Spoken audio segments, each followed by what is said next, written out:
Hey guys, and welcome back to this channel. In this video I'll be showing you guys how you can get the like cute Discord notification noise.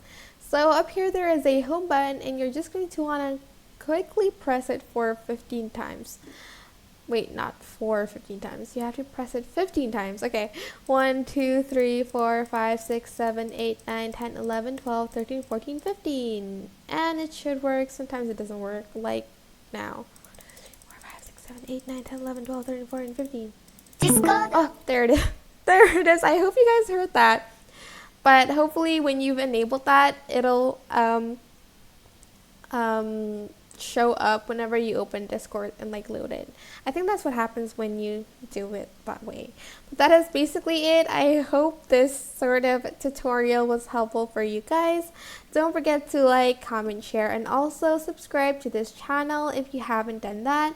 If you have any questions, just leave it in the comment section down below and I will try my best to answer them all. Thank you so much for watching. Bye!